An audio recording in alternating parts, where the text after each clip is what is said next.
Hey everyone, my name is Dr. Tim and welcome to another edition of All Teed Up. Today what we're going to talk about is one of the fastest ways to obtain maximum driving distance simply by utilizing our body's links to generate power. Now anytime a client comes in and the first thing they ask me is they want to increase their driving distance, I'm going to look at these links and see if they're utilizing them, because a lot of times they're not. Okay, I want to assess A, are they capable of loading these links, and B, do they have the ability but they're just not utilizing them. Okay, so the first link that I want to assess is what we call the core link, which links the lower body to the upper body. And believe it or not, that provides the greatest opportunity to gain a mechanical advantage to increase club head speed simply by being able to disassociate the lower body from the upper body to generate force. So what I'll do is I'll look at and see, again, can they disassociate the lower body from the upper body? A lot of the times you'll see in a golfer, they will swing together.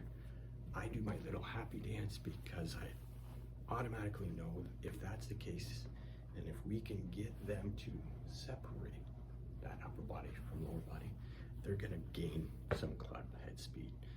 How do we learn how to do that? I'm going to show you now.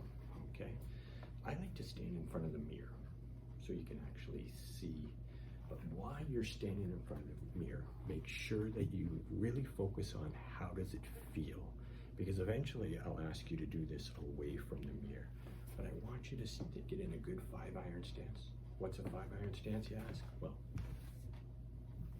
you're gonna grab a 5-iron, you're gonna stand like you're gonna hit it, and then you're gonna cross your arms, okay? Eventually, you won't need that 5-iron, you'll just get used to it. But I want you to get in that 5-iron stance, and I want, keeping your upper body still, I want you to rotate your lower body, okay? So you should be able to move that lower body without moving your upper body, okay? The second one, or the second progression, what I want you to do, again, get in your 5-iron stance, I want you to go to the top of your backswing, and then I want you just to initiate that rotation with that lower body. This is a key movement because this actually initiates the downswing, okay? So that's the first link. The second link, and it's probably the most underutilized link in the body, and it's the shoulder link. So what I want you to do is stand with your arm at 90, and I want you to just try to rotate your buttons to your bicep, okay? Just work on doing that. If you are struggling with that, a great drill to kind of get that motion, stand with your arms out in front. I want you to push forward and then back, forward, back, okay? Once you feel comfortable with that, then I want you to arm out in front.